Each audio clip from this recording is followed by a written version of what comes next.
And welcome to Good Morning Thailand. It's the first day of September, the start of a new month. So thank you for joining us on the middle of the week program, Hump Day. Good morning, Jay. Hello, good morning. We've got quite a few, lots of little things to talk about today. This is the first day of reopening. So this is the first day, I suppose, the clouds have parted, all the planets come into alignment. The country starts returning to some semblance of where it was 4 months ago before this whole third wave started. So quite a lot to report in that area. We'll get to that. But to start off, let's check today's COVID numbers. Sure, Tim. Today in Thailand, we had 252 COVID-related deaths, 14,802 new COVID cases, 217 from prisons, and 1,880 probable cases. So far in Thailand, we've had 18,996 people recovered. Currently, still though, we have 4,917 people in ICU. That number is slowly decreasing. However, we have 1,040 people in artificial respiration. There's only been a very slight change in that number. Right, just also looking at the wider ASEAN situation and the hotspots around ASEAN. They have been sort of going up and down, and one country starts to get things under control, then another country starts to get out of control. At the moment, the sort of main hotspots, it's changed from Indonesia and Thailand, and it's now Vietnam, Malaysia and the Philippines that are showing a sort of a growth in numbers at this stage. But generally around ASEAN, with the entire population taken into account, it looks like this third wave is now starting to slowly come under some sort of control. And the only way to really explain that is that the vaccinations are slowly starting to have some sort of wide effect on the population. So let's hope that continues. Just an update on the young Israeli boy, the 9-year-old who was sadly stung by a box jellyfish on Koh Phangan, Hadrin Beach on Saturday. He was just frolicking in the waters off there, apparently in an area that wasn't cordoned off, that didn't have netting to prevent the jellyfish. Of course, the jellyfish don't attack you. You sort of just swim into their tentacles. Sadly, he died on the way to hospital, but his family have decided that they're not going to repatriate the body and that he's going to be cremated in Thailand. So a sad finish to that particular story. So we've got plenty to talk about. Oh, I do want to just mention Thailand news today. Yes. We've sort of averaged over the past year 40 or 50,000 views a day, sort of on average. The last Friday's show, hosted by Jet, got 121,000 views. Took off. We don't know why, but that particular show has really taken off. We've now got all the office workers. We've got about 21 people now combing over the numbers, trying to figure out what it was. Was it his shirt? Could be. His hair, definitely. Could have been the hair, but he has the same hair every day. True. Well, he has about 3 different wigs. He just uses a different wig on different days of the week. But well done, Jet, and 121,000 views. Coming up after this, we'll check Thailand's main news stories, and then we'll come back and we'll have a bit of a talk about Hua Hin, which is sort of heading into its own sandbox. What are they calling it? I think they've got a specific name. Hua Hin Recharge or something. Anyway, that's all coming up on the program. Thanks for joining us on Good Morning Thailand. Local news time, and from today, as the restrictions ease in dark red zones, parks, sports, stadiums, department stores and other venues will reopen. Importantly, restaurants, including those inside shopping centres, are now allowed to resume dine-in services until 8 p.m. each evening, but alcohol sales and resumption at restaurants is still prohibited. The 9 p.m. to 4 a.m. curfew will still remain in effect, and convenience stores will have to close by 8 p.m. Gatherings are limited to no more than 25 people, and organisations are asked to avoid any activities that risk the spread of the coronavirus. Entertainment venues, schools, cinemas, water parks and amusement parks, fitness centres and arcades must remain closed. With restrictions easing in dark red zones from today, the Department of Labour, Protection and Welfare has declared that employees can go back to work.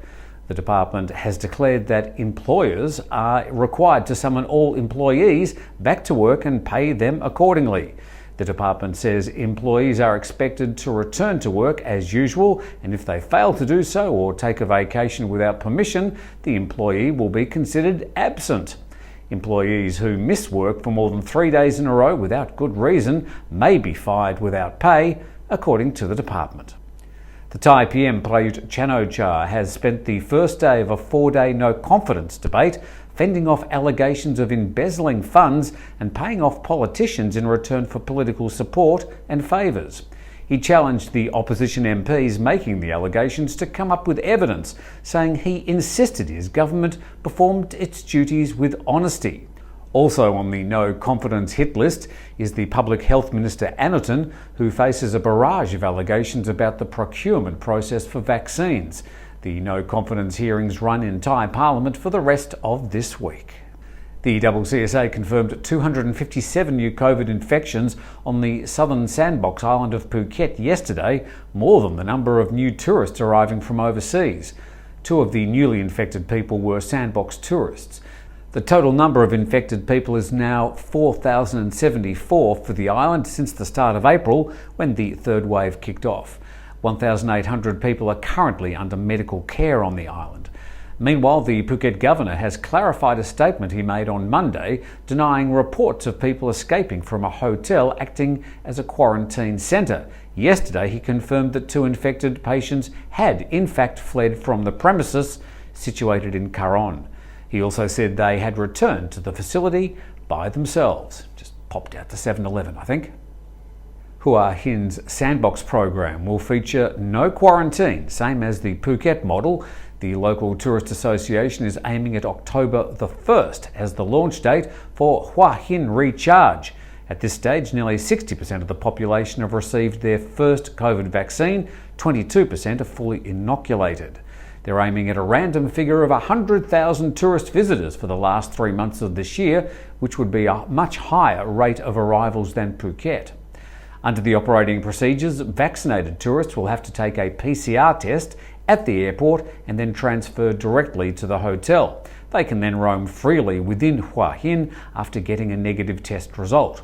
They're actively seeking private jets to also feed the scheme with direct arrivals at the Hua Hin airport. Other guests will have to arrive in Bangkok and take the 3-hour ride to Hua Hin. There's been no discussion on how they will restrict people arriving on the many roads into the seaside city. The proposal is yet to be adopted by the CCSA. More Good Morning Thailand on the way. Don't forget to subscribe to the channel. You can do that sort of under here. Back with Jay right after this. Thanks for joining us on Good Morning Thailand, the Wednesday program. Jay, around the country, we've got these sandbox type situations opening up. Phuket was the first one, July the 1st, then followed by Samui Plus. Yep. I think we can say basically the Samui Plus has been a disaster statistically. It hasn't done well, yes. At Phuket, the numbers are slowly starting to wane, exacerbated by the fact that the British are no longer coming unless they really need to get here. Yeah. And there's hope that the Russians may save the sandbox, but in the meantime, the quiet seaside town of Hua Hin is going to do its own thing. That's right. So Hua Hin is going to follow the Sandbox program, and they're going to call it the Hua Hin Recharge Plan, where they're going to actually take Phuket's approach of a quarantine-free holiday for any tourist that opts to go to Hua Hin.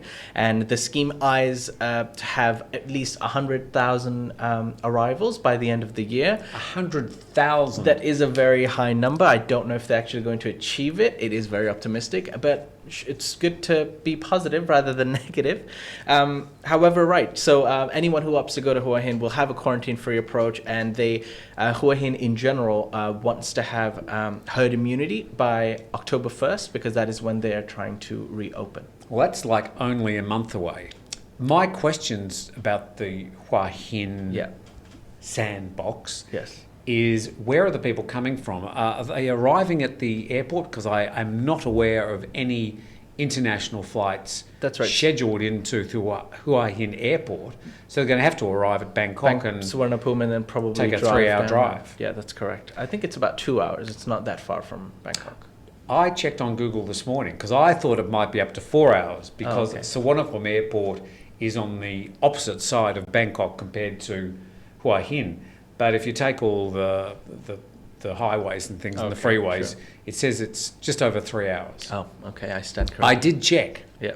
So the president of the Thai Spa Association and the head of the Hua Hin Recharge Program, Kun Krod Rochanasteen, he actually said that he confirmed that they will be using the Phuket Sandbox model, but at a much smaller scale, because Hua Hin in general is actually a very small place. Have you ever been to Hua Hin? Yes, been to Hua Hin. It's sort of like a bit like Pattaya, where it's sort of spread out along a coastline, and all the main activities and the main hotels are sort of nearer the beach. A great little town. I enjoy it.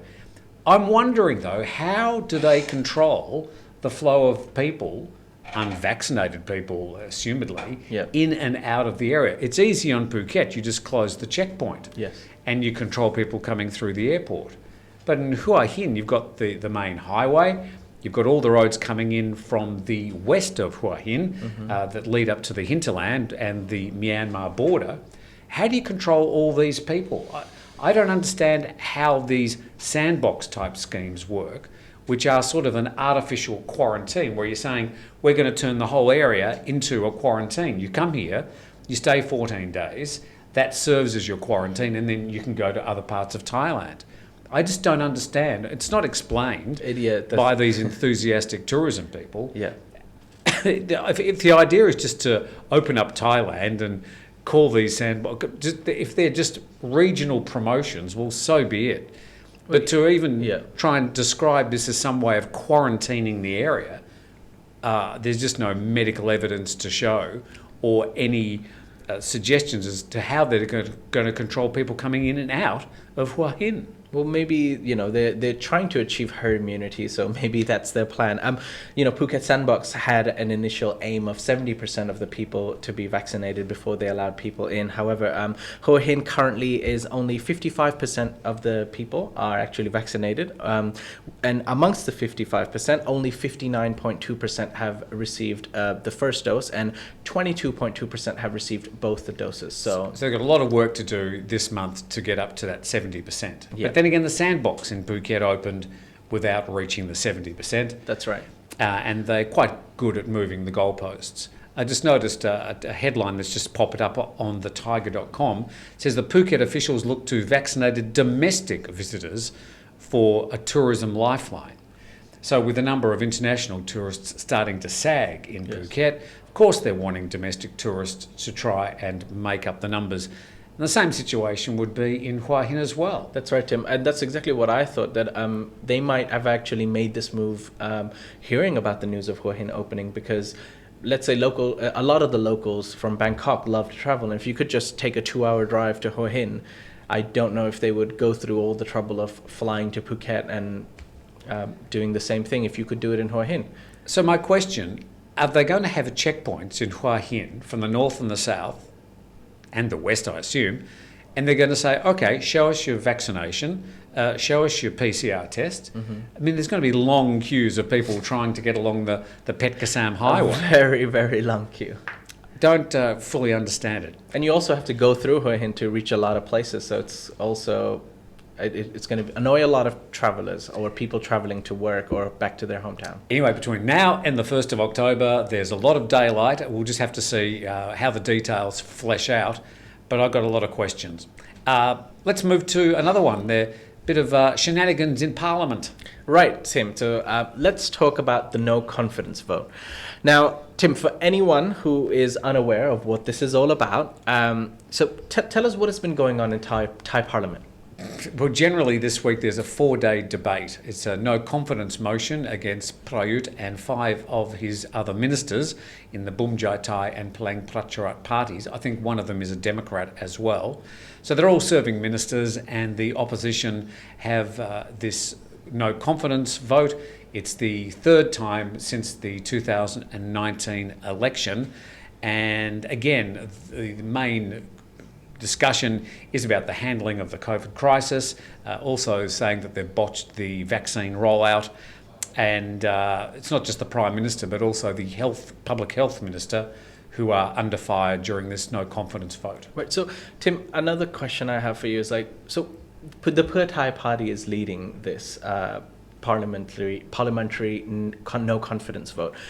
What exactly is the point of this? Will they ever actually be able to have a no confidence vote in the Prime Minister and his current government? Well, at some stage they will have a vote. There will be a lot of debate, and sometime at the end of this week there will be a vote.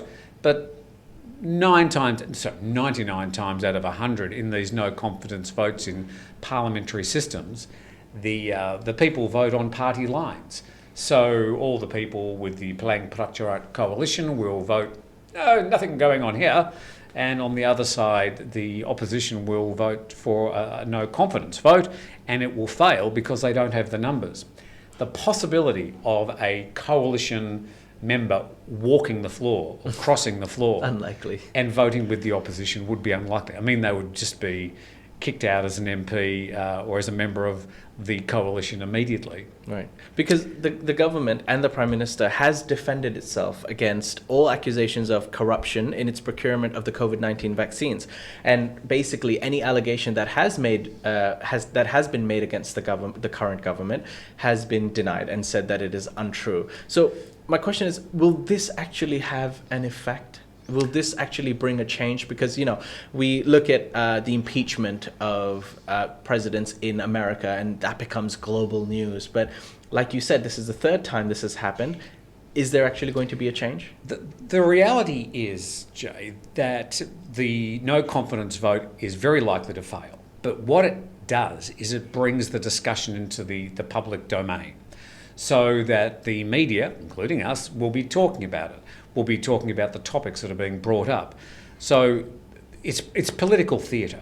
Okay. So the opposition are just hoping that people are going to be talking about this, and there's enough discussion held around the water cooler in offices around Thailand to perhaps attract a few votes away from the Palang Pracharath coalition, the Prayut supporters, defecting or voting for another party in the future. So it is political theatre, but it is one of those things that the Prime Minister is under fire again. He's yesterday, as reported in our news, fended off a lot of the discussion, saying, no, everything's fine.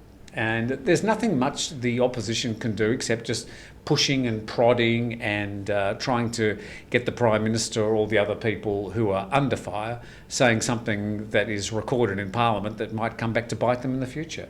It is political theatre. Yes. So now time to head to another short break. This is our regional headlines, and then we'll come back and have a quick chat before we check on Thailand's weather on Good Morning Thailand. Sri Lanka has declared an economic emergency to contain soaring inflation after devaluation of its currency, which allows authorities to seize stocks of staple foods and set their own prices. South Korea's parliament passed a bill to curb commission dominance for major app store operators such as Google and Apple. The bill bans major app store operators from forcing software developers to use their own payment systems, effectively stopping them from charging commissions on in-app purchases. Around 85,500 businesses across Vietnam have suspended operations in the first 8 months of the year, a year-on increase of 24.2%. In Myanmar, 6 bodies have been found in the Sagaing region village following a military raid. Locals from Ka Paong Kia, north of Mandalay, remain displaced and unable to bury several bodies of villagers killed by the occupying junta troops. Most Asian currencies firmed on markets yesterday, with the Thai baht and Indonesian rupiah leading the pack, as the US dollar remained under pressure from waning conviction about any immediate Federal Reserve stimulus tapering. It's Wednesday, the middle of the week, and good news for a lot of people around Thailand as the red zone restrictions from today are lifted. The exact details you could find at thetiger.com. But I suppose the good news is that you can now, in those red zones, at least go to a restaurant. Yep. But you'll need to get there quick because you have to leave by 8. Yep, that's true. Which doesn't really, takes away from the experience of dining out. But most people in Thailand do like to have their dinner early, so trying to be more positive. Alcohol is not flowing at the restaurants yet, and there is still a curfew. So from the time you finish your meal at 8 until 9 p.m, you'll need to get home because the curfew is still there from 9 p.m. until 4 a.m. in red zones around the country. I'd suggest you take the traffic in mind and not push the limits. I imagine tonight there's going to be a lot of restaurants very busy. Oh, yes. I think people are going to go, we can go to restaurants again, and there'll be bookings and queues, and there'll be the photos tomorrow. Well, I hope something changes, because this is just silly, isn't it? Like, you go, after so long, you're allowed to go out, and then are you just supposed to speed through your dinner and leave by 8 so you can get back home by 9? That's the idea. What if you traveled a little bit, a bit far away from your home just to have a nice meal finally? Well, you'll have to tell the judge in court why it took you more than an hour to get home. Anyway, we'll check around Thailand's weather as we say goodbye. Thanks, Jay. Thank you, Tim. Thanks, Jason. And we'll see you again tomorrow on Good Morning Thailand. A muggy and humid day around the capital, moderate air quality, the measurements up to 61, a little bit high in parts of central Thailand. Temperatures of 32 down to 31 by the end of the week. A few spots of rain as well. Now down to the Sandbox, and we've got temperatures of around 28. Few spots of rain, but a lot of sunshine over the next few days. Moderate air quality there as well. In northeastern Thailand, we've got temperatures of up to 31 by the end of the week. Moderate air quality for the next few days. A few spots of rain as well, and light winds. To the north of Thailand, and 31 up to 32 tomorrow. Temperatures down to 22 at night. A few showers around, but plenty of sunshine as well. And to the central Gulf Coast, and the lowest temperatures around at the moment at 29 degrees. Fairly humid, light winds again, plenty of cloud, and a little bit of rain down to 25 at night. And on the other side of the Gulf, we've got Chonburi and clear air there, temperatures of 29 right throughout the forecast period. Sunshine, cloud, and a few spots of rain as well.